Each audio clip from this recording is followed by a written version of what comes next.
Hello everyone, welcome back to the channel. पिछले class में हम लोगों ने एक बड़ा ही इम्पॉर्टेंट और इंटरेस्टिंग सब्जेक्ट स्टार्ट किया है, बिजनेस लॉ, जो कि बीकॉम, बीबीए और सीए फाउंडेशन और भी दूसरे बहुत सारे एग्जामिनेशन के लिए इम्पॉर्टेंट सब्जेक्ट है। पिछले क्लास में हम लोगों ने चर्चा किया कॉन्ट्रैक्ट क्या है according to Indian contract act 1872, उसके एसेंशियल जो 10 एलिमेंट्स है उस पर हम लोगों ने चर्चा किया। ऑफ़र क्या है, एक्सेप्टेंस क्या है, अग्रीमेंट क्या है और कॉन्ट्रैक्ट और अग्रीमेंट के बीच डिफरेंस क्या है, इस पर हम लोगों ने चर्चा किया। उसी क्लास को आज हम लोग आगे लेकर के चलेंगे। आज हम लोग सीखने वाले हैं टाइप्स ऑफ कॉन्ट्रैक्ट, यानी कॉन्ट्रैक्ट कितने तरह के हैं। 3 अलग अलग बेसिस में हम लोग देखेंगे कॉन्ट्रैक्ट के कितने टाइप्स हैं। तो चलिए आज का वीडियो स्टार्ट करते हैं। Let's begin.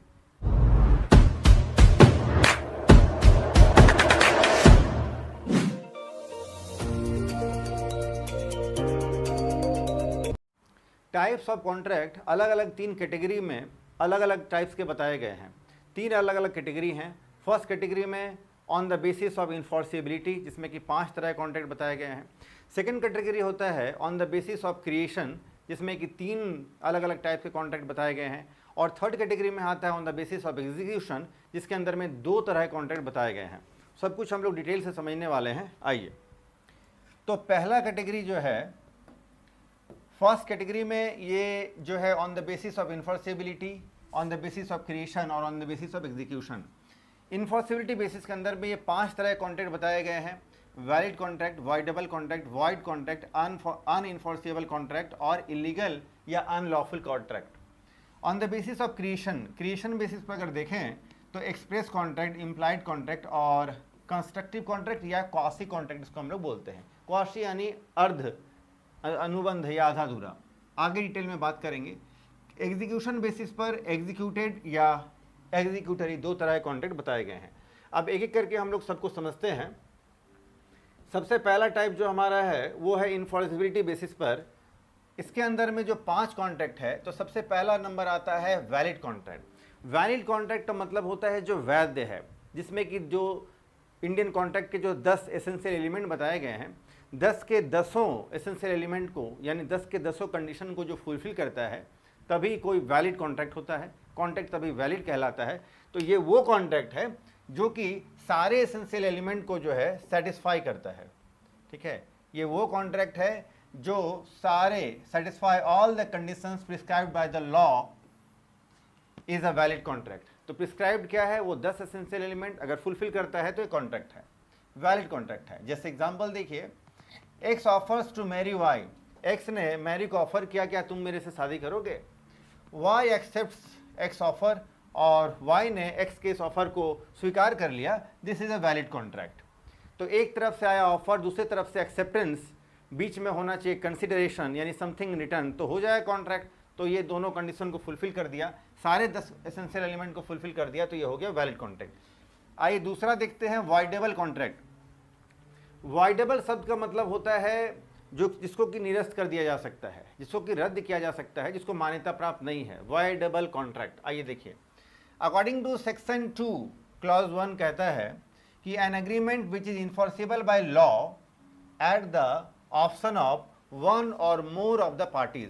कहता है कि कोई एक ऐसा एग्रीमेंट जो इन्फोर्सिबल तो है लॉ के द्वारा, लेकिन उस इसमें जो 2 पार्टीज है, एक तरफ से ऑफर, दूसरी तरफ से एक्सेप्टेंस यानी ऑफरर एंड एक्सेप्टर, इसमें से कोई एक पार्टी अगर एग्री है, दूसरा पार्टी जो है अंडर एनी कंपल्सन यानी किसी मजबूरी में उस बात को स्वीकार करता है, वो एक्सेप्टेंस अगर दे रहा है तो मजबूरी में दे रहा है, तो ऐसे जो कॉन्ट्रैक्ट है इसको हम लोग बोलते हैं वॉइडेबल कॉन्ट्रैक्ट। और हालांकि ये कॉन्ट्रैक्ट बनता भी नहीं है, एग्रीमेंट तक ही रह जाता है। अगर कहें तो एक तरह से कॉन्ट्रैक्ट बन भी जाता है, लेकिन अंडर प्रेशर, जोर जबरदस्ती होता है। यहाँ देखिए, but not at the option of the other or others is a voidable contract. Thus, a voidable contract is one which is enforceable by law at the option of one of the parties.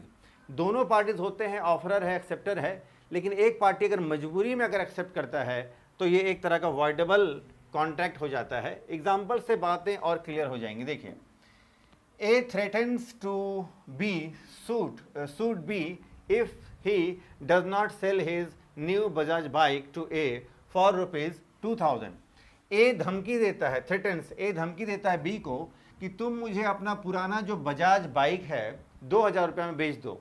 तो B agree हो जाता है, B agrees B सहमत हो जाता है और contract जो है ये बन जाता है, लेकिन ये अंडर कंपल्सन है, मजबूरी में है, ये अंडर कोर्शन। कोर्शन का मतलब होता है उत्पीड़न, पीड़ा दे करके, धमकी उसको दे करके। Is a voidable contract at the option of B. तो बी की तरफ से अगर देखा जाए तो ये वॉइडेबल है, ए की तरफ से अगर देखा जाए तब तो वैलिड है। तो कुल मिलाकर ये वॉइडेबल कॉन्ट्रैक्ट है। एक और एग्जांपल को समझते हैं। X agrees to sell and deliver 10 kg of weight to Y for rupees 2500 within 1 week। X ने X अग्री हो गया है कि Y को सेल करेगा 10 kg यानी 10 बोरा गेहूं वेट 2500 रुपये में विद इन 1 वीक, एक सप्ताह के अंदर अंदर। X does not supply the weight within the specified time.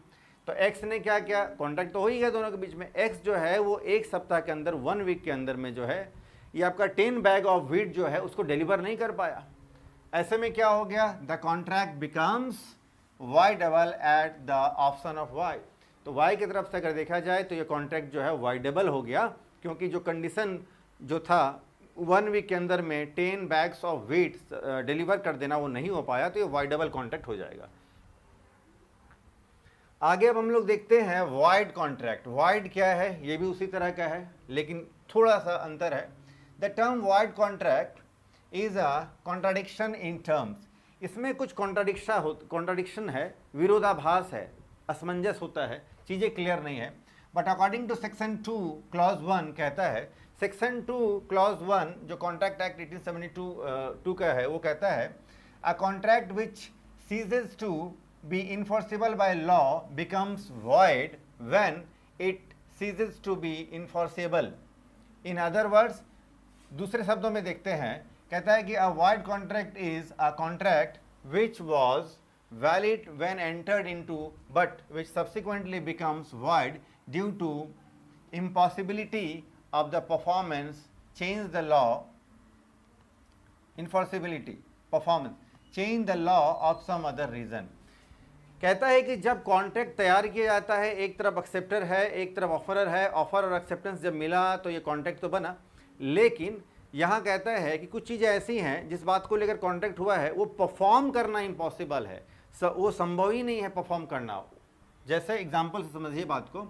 X offers to marry Y. X कहता है वाई को कि मैं तुमसे शादी करूँगा, करना चाहता हूँ। वाई एक्सेप्ट एक्स ऑफर, और वाई जो है एक्स का जो ऑफर है स्वीकार कर लेता है कि हाँ मैं तुमसे शादी करने के लिए राजी हूँ, करूँगी, ठीक है। लेटर ऑन वाई डाइज, बाद में वाई जो है वो मर जाती है या मर जाता है, जो ही पार्टी हो।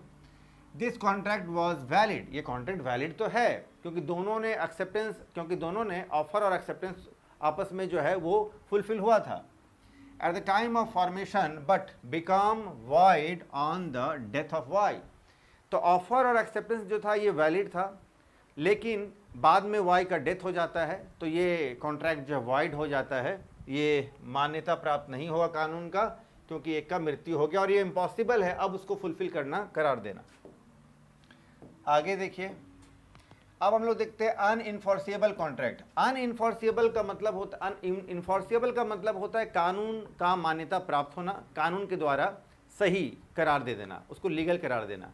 अनइन्फोर्सिएबल का मतलब होता है कानून के अनुसार जिसको लीगल करार नहीं देना, कानून के अनुसार जो सही नहीं है, तो अनइन्फोर्सिएबल कॉन्ट्रैक्ट इसको हम लोग बोलेंगे। देखिए, an unenforceable contract is one which is valid in itself, जो अपने आप तो में तो वैलिड है, वैध है, but it is not capable of being enforced in court of law because of some technical defect such as the absence of writing.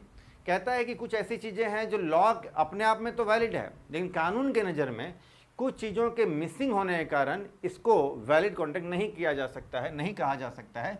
जैसे कि एब्सेंस ऑफ राइटिंग, लिखित अगर नहीं है तो, अगर रजिस्ट्रेशन उसका नहीं किया गया है तो, अगर उसमें स्टैम्प नहीं लगा है, कानूनी रिक्विजिट स्टैम्प नहीं लगा है, और टाइम बार्ड या फिर समय बीत गया है, लॉ ऑफ लिमिटेशन, कानून के अनुसार जो time of limitation of the time जो है, अगर वो समय बीत गया है तो ऐसे कॉन्ट्रैक्ट को जो है कानूनी ढंग से जो है इन्फोर्सिबिलिटी नहीं दी जाती है, मान्यता नहीं दिया जाता है। एग्जाम्पल के लिए देखिए, एन ओरल आर्बिट्रेशन। आर्बिट्रेशन का मतलब होता है कि कोई मध्यस्थता हुआ है, किसी चीज़ का हियरिंग के बाद जो जजमेंट दिया जाता है, तो उसको बोलते हैं आर्बिट्रेशन, यानी समझौता।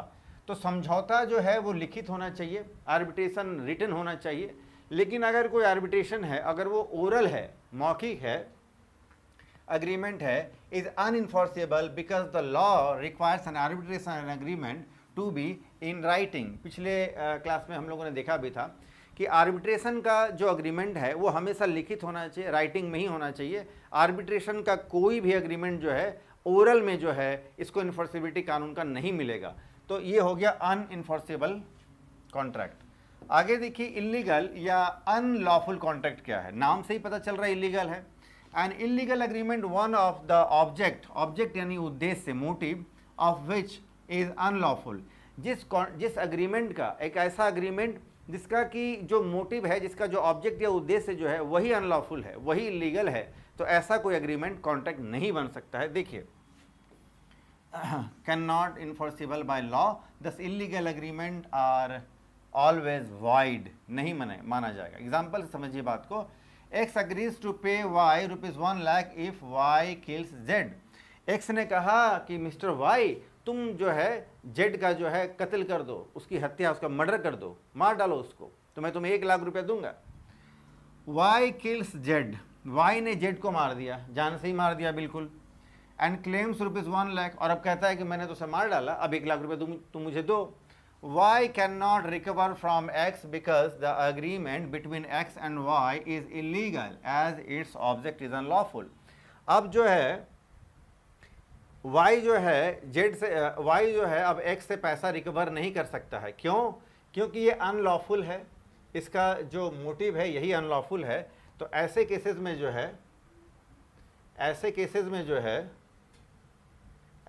में जो है इसको कानून का मान्यता प्राप्त नहीं होगा और ये कॉन्ट्रैक्ट नहीं माना जाएगा। चलिए अब इसका आप फटाफट से स्क्रीनशॉट ले लीजिए, और ऐसे तो मैं ये टेलीग्राम चैनल में डाल भी दूंगा, और ऐसे आप इसका स्क्रीनशॉट भी ले सकते हैं। चलो फिर हम लोग आगे करेंगे, अभी तो 2 बचा हुआ है। चलो जी, अब हम लोग नेक्स्ट देखते हैं। अब हम लोग देखेंगे कॉन्ट्रैक्ट्स। पहले हम लोगों ने देखा contracts on the basis of enforceability, किसको कानून का मान्यता प्राप्त है, किसको नहीं है। अब सेकंड बेसिस पर हम लोग देखेंगे on the basis of creation, ये बना कैसे गया है। तो क्रिएशन बेसिस पर पहला कॉन्ट्रैक्ट है एक्सप्रेस कॉन्ट्रैक्ट। एक्सप्रेस कॉन्ट्रैक्ट मतलब जिसको हम लोग एक्सप्रेस करते हैं, बयां करते हैं, हम लोग अपने इशारे से, अपने आचरण से दिखाते हैं, व्यवहार से, ये है एक्सप्रेस कॉन्ट्रैक्ट। एग्जाम्पल बात को समझिए, express contract is one which is made by words spoken और रिटन, जिसको कि लिख करके हम लोग बयां करते हैं या फिर बोल करके, स्पोकन बोल करके हम लोग बयां करते हैं, एक्सप्रेस करते हैं रिटन या स्पोकन फॉर्म में, इसको एक्सप्रेस कॉन्ट्रैक्ट हम लोग कहते हैं। जैसे X says to Y, will you buy my car for ₹1 lakh। X ने Y से कहा कि क्या तुम मेरा कार 1 लाख रुपए में खरीदोगे। Y says to X, I am ready to buy your car for ₹1 lakh। Y कहता है कि हाँ मैं तुम्हारा कार 1 लाख में खरीदने के लिए राजी हूँ, मैं सहमत हूँ। तो ये हो गया आपका एक्सप्रेस कॉन्ट्रैक्ट, क्योंकि ओरली, लिखित कुछ नहीं हुआ, रिटन यहाँ पर कुछ भी नहीं है, ये ओरली कह दिया गया कि हाँ मैं तुम्हारा कार 1 लाख रुपए में लेने के लिए राजी हूँ। तो ये हो गया आपका एक्सप्रेस कॉन्ट्रैक्ट। दूसरा देखते हैं इम्प्लाइड कॉन्ट्रैक्ट क्या है, उसी के आसपास उसी जैसा है। इम्प्लाइड कॉन्ट्रैक्ट बड़ा ही इंटरेस्टिंग कॉन्ट्रैक्ट है, where both the offer and the accepter constituting an agreement enforceable at law are made otherwise than in words by act और कंडक्ट ऑफ द पार्टीज। कहता है कंडक्ट करके, ओरली या कुछ करके, कुछ एक्सप्रेशन दे करके, इस ढंग से जो कॉन्ट्रैक्ट किया जाता है, ऑफर भी होता है, एक्सेप्टेंस भी होता है, लेकिन इनडायरेक्ट तरीके से वो अपने आप हो जाता है, ऑटोमेटिकली हो जाता है, इसको हम लोग बोलते हैं इम्प्लाइड कॉन्ट्रैक्ट। एग्जाम्पल से आपको क्लियर होगा। 10 वेयर ए, देखिए वेयर ए, मिस्टर ए जो है एक कुली है, mister A a coolie in a uniform takes up the luggage of B to be carried out of the railway station without being asked B। A जो है एक कुली है और कुली का अपना यूनिफॉर्म, वो अब जो देखते होंगे मूवी वगैरह में, रेड कलर का वो कुर्ता पहना है, ठीक है, पता चल रहा है कि वो कुली है, रेलवे स्टेशन में खड़ा है मिस्टर ए और कुली है, और जैसे ही रेलवे स्टेशन से मिस्टर बी उतरा, वो बड़ा कोई साहब या कोई बड़ा आदमी होगा मान लो, वो उतरा एसी कोच से उतरा या स्लीपर से ही उतरा मान लो आप, तो उसने क्या है तुरंत जो है उस साहब का, उस सज्जन का, मिस्टर बी का वो सूटकेस वगैरह जो है वो उसने अपने सर पर उठा लिया। एक ट्रॉली बैग था, ट्रॉली बैग को वो हाथ में ले लिया और वो आगे चल पड़ा। स्टेशन से बाहर लेकर के आ गया साहब को, उस सज्जन को, मिस्टर बी को, और मिस्टर बी ने उसको पैसा दे दिया। अब इस बात को आप समझिए कि मिस्टर बी जो साहब, जिसने जो पैसेंजर ट्रेन से उतरा, उसने कुली को बोला भी नहीं कि मेरा तुम सामान पकड़ करके ले चलो और मैं तुम्हें इतने पैसे दूंगा, कोई बातचीत नहीं हुआ। इसको कहते हैं इम्प्लाइड कॉन्ट्रैक्ट। एक इम्प्लीकेशन दोनों के बीच में हो गया, इशारे में ही बात हो गया, ठीक है, इसको बोलते हैं implied contract. And B allows him to do so, और वो अलाउ भी कर देगा, ठीक है चलो। Then the law implies that B agrees to pay, और बाद में बी एग्री हो जाता है पे करने के लिए, क्योंकि उसने सर्विसेज ले रखा है का, and there is an implied contract. तो ये हो गया आपका इम्प्लाइड कॉन्ट्रैक्ट, बहुत जगह आपको देखने को मिलता है। एक है कंस्ट्रक्टिव या फिर क्वासी कॉन्ट्रैक्ट। कंस्ट्रक्टिव या फिर क्वासी कॉन्ट्रैक्ट क्या है? कंस्ट्रक्टिव वर्ड जो है मतलब वो कंस्ट्रक्शन बनी रहा है, वो कॉन्ट्रैक्ट आधा अधूरा जैसा है, और क्वासी शब्द का मतलब होता है आधा, अर्ध, अधूरा। क्वासी कॉन्ट्रैक्ट क्या है, अर्ध अनुबंध क्या है, आइए देखते हैं। द टर्म्स कंस्ट्रक्टिव और quasi contract is a misnomer. Misnomer शब्द का मतलब होता है झूठ, मिथ्या, सपोजिशनल, काल्पनिक है। एक्चुअली में ऐसा कोई चीज है नहीं, कल्पना में है। आइए बताते हैं। The cases grouped under this term constructive और क्वासी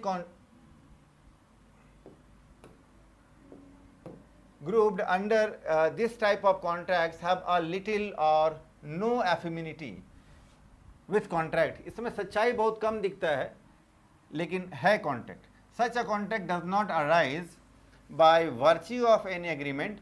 कोई अग्रीमेंट करने के उद्देश्य से, कोई कॉन्ट्रैक्ट करने के उद्देश्य से ऐसा कॉन्ट्रैक्ट तैयार नहीं किया जाता है, ऐसा अग्रीमेंट तैयार नहीं किया जाता है, ये हो जाता है, ऑटोमेटिक है। अभी समझेंगे एग्जाम्पल से। एक्सप्रेस, या तो ये एक्सप्रेस करके या इम्प्लाइड इम्प्लीकेशन से बिटवीन द पार्टीज, दोनों पार्टी के बीच में, लॉ इन्फर्स और recognise a contract under the certain special circumstances. कुछ विशेष परिस्थितियों में दो पार्टीज हैं, दोनों के बीच में इम्प्लाइड अग्रीमेंट हो जाता है, और वो अपने आप जो है लॉ कहता है कि वो कॉन्ट्रैक्ट में तब्दील हो जाता है, कॉन्ट्रैक्ट में वो कन्वर्ट हो जाता है, ऑटोमेटिक होता है, अपने आप होता है, दोनों का एक दूसरे से जो है कोई बातचीत भी नहीं है, लेकिन हो जाता है। आइए देखिए कैसे। एग्जाम्पल समझते हैं। Obligation of finder of lost goods to return them to the true owner. कहीं पर जो लॉस्ट गुड्स है, कोई सामान जो खोया हुआ आपको मिला है, किसी का गिरा हुआ मोबाइल आपको मिल गया, पर्स गिरा हुआ किसी का मिल गया, आपको पता है कि ये मिस्टर एक्स का है या उस फलाने व्यक्ति का है, और आप जो है वो जाकर के उसे दे देना चाहिए, और आप जाकर उसको दे भी देते हैं। तो इस तरह का जो अग्रीमेंट है ये इनडायरेक्टली है, लेकिन दोनों अनजाने में जो है एक दूसरे से अग्रीमेंट हो जाता है दोनों का, और ये कॉन्ट्रैक्ट में तब्दील हो जाता है। उसी तरह से liability of a person whom money is paid under mistake to repay it back can not be said to arise out of the contract even its remotest sense, as there is neither offer nor acceptance nor consent, but these are very much covered under quasi contract as per the section 71 and 72 respectively. कहता है एक व्यक्ति जिसको एक गलती से आपने पैसा दे दिया, बाद में उसको जब पता चलता है गलती से आपने उसको पैसा दे दिया, वो लायबिलिटी, वो कर्ज आपका वो था ही नहीं, वो बाद में चल करके आपको रिटर्न कर देता है, वापस कर देता है, लेकिन इन दोनों के बीच में ऐसा कोई बातचीत नहीं हुआ था। ना तो यहाँ कोई ऑफर है, ना तो कोई एक्सेप्टेंस है, और ना तो कंसेंट है। कंसेंट यानी मंजूरी, दोनों की एक दूसरे की सहमति, ये भी नहीं है, लेकिन ये हो गया आपका कॉन्ट्रैक्ट। इसको बोलते हैं क्वासी कॉन्ट्रैक्ट। आधा अधूरा बातचीत है और हो गया contract. The contract act has rightly named such contracts are certain relations resembling those created by contract. और इस तरह से इसको भी एक कॉन्ट्रैक्ट मान लिया जाता है, ये भी एक कॉन्ट्रैक्ट की कैटेगरी में आता है जो किया जाता है, इसको बोलते हैं क्रिएशन के अंडर में, ये तीसरा कंस्ट्रक्टिव कॉन्ट्रैक्ट। इसका भी आप स्क्रीनशॉट ले लीजिए। आगे बढ़ते हैं हम लोग। जो लास्ट हमारा जो टाइप है जिसके अंदर हम लोग देखेंगे on the basis of execution, execute किया जाता है और बन जाता है हमारा कॉन्ट्रैक्ट। आइए, on the basis of execution, execution का मतलब होता है उसको एग्जीक्यूट करना, लागू करना।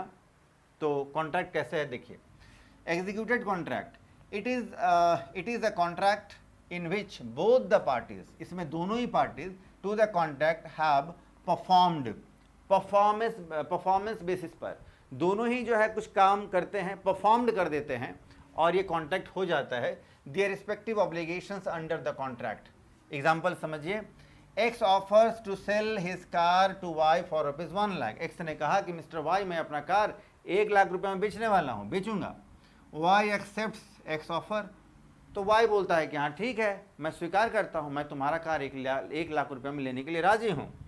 X delivers the car to Y, और X ने ये कार Y को दे दिया, Y ने 1 लाख रुपए X को पे भी कर दिया। इस तरह कॉन्ट्रैक्ट को हम लोग एग्जीक्यूटेड कॉन्ट्रैक्ट कहते हैं। एग्जीक्यूशन देख करके, एग्जीक्यूशन से ही कॉन्ट्रैक्ट बन गया दोनों के बीच में। Last but not the least, executory contract, इसी के जैसा तालमेल है, थोड़ा मिलता जुलता है। देखिए एग्जीक्यूटरी कॉन्ट्रैक्ट क्या है, it is an contract in which both the parties to the contract have still to perform. Still to perform इधर क्या है, इधर है परफॉर्म्ड, देखिए डबल इन्वर्ट कॉमा मैंने रखा है, परफॉर्म्ड, उधर घटना घट गया, परफॉर्म हो गया। एक्स ने 1 लाख रुपया में कार बेचने का ऑफर दिया था वाई को, वाई ने एक्सेप्ट कर लिया इस ऑफर को, और बाद में जो है इसने 1 लाख रुपया दे दिया, उसने कार उसको दे दिया और हो गया कॉन्ट्रैक्ट, बात पूरी हो गई, द वर्क हैज़ डन। यहाँ पर क्या कहता है, स्टिल टू परफॉर्म, यानी काम पूरा हुआ नहीं है, होने वाला है। तो इस तरह कॉन्ट्रैक्ट को एग्जीक्यूटरी कहते हैं। ये अभी क्या है, ये अभी होने वाला है, ये कॉन्ट्रैक्ट अभी फुलफिल नहीं हुआ है, work has to be done, अभी हुआ नहीं है, still to be perform, their respective obligations, और इनके जो ऑब्लिगेशंस हैं, जो बाध्यताएं हैं, दोनों के कर्तव्य जो एक दूसरे के प्रति है, वो होना भी बाकी है फिलहाल। एक्स ऑफर करता है वाई को कि मैं अपना कार 1 लाख रुपया में बेचना चाहता हूँ, वाई बोलता है कि मैं तुम्हारा ऑफर एक्सेप्ट करता हूँ, मैं तुम्हारा कार 1 लाख रुपया में लूँगा, हो गया ऑफर और acceptance. If the car has not yet been delivered by X, लेकिन अगर कार एक्स के द्वारा वाई को अभी तक अगर डिलीवर नहीं किया गया हो, ये एक बात हो गया। ये दूसरी तरफ the price has not been paid by Y, दूसरी तरफ क्या है कि जब एक्स ने अभी तक कार नहीं डिलीवर किया वाई को, तो वाई ने भी अभी तक पेमेंट नहीं किया, फिर it is N executory contract. और इसी तरह कॉन्ट्रैक्ट को हम लोग एग्जीक्यूटरी कॉन्ट्रैक्ट बोलते हैं, जहां चीज़ें अधूरी हैं, पूरी होने वाली हैं, दोनों तरफ से आप कह सकते हैं, ये हो जाता है एग्जीक्यूशन बेसिस पर एग्जीक्यूटरी और एग्जीक्यूटेड कॉन्ट्रैक्ट। फटाफट से आप इसका भी स्क्रीनशॉट ले लीजिए।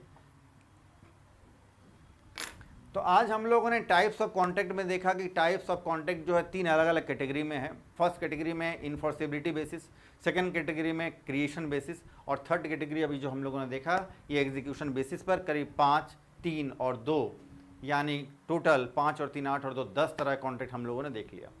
तो आज का ये लेक्चर आपको कैसा लगा आप कमेंट सेक्शन में ज़रूर बताएं, और इसी के साथ nature and kinds and the concept of जो कॉन्ट्रैक्ट है, ये जो फर्स्ट चैप्टर है आपका कंप्लीट हो गया है। नेक्स्ट क्लास में फिर हम लोग नेक्स्ट चैप्टर, दूसरा चैप्टर जो है, चैप्टर का हेडिंग, चैप्टर का नाम ही है ऑफर एंड एक्सेप्टेंस, हम लोग स्टार्ट करने वाले हैं। कॉस्ट अकाउंटेंसी भी साथ साथ हम लोग कर रहे हैं, ऑडिटिंग भी हम लोग कर रहे हैं। ये जो लेक्चर जो हम लोग आज कंप्लीट कर रहे हैं, और हर दिन का जो लेक्चर है जो हम लोग यहाँ कंप्लीट करते हैं, पढ़ते हैं, समझते हैं, ये टेलीग्राम चैनल में मैं डाल देता हूँ सेम डे, और उस वीडियो के डिस्क्रिप्शन में भी आपको मिल जाएगा। ठीक है, तो आज हम लोग इतना ही करते हैं, फिर मिलते हैं हम लोग नेक्स्ट वीडियो में किसी नए टॉपिक के साथ। तब तक के लिए टेक केयर, बाय।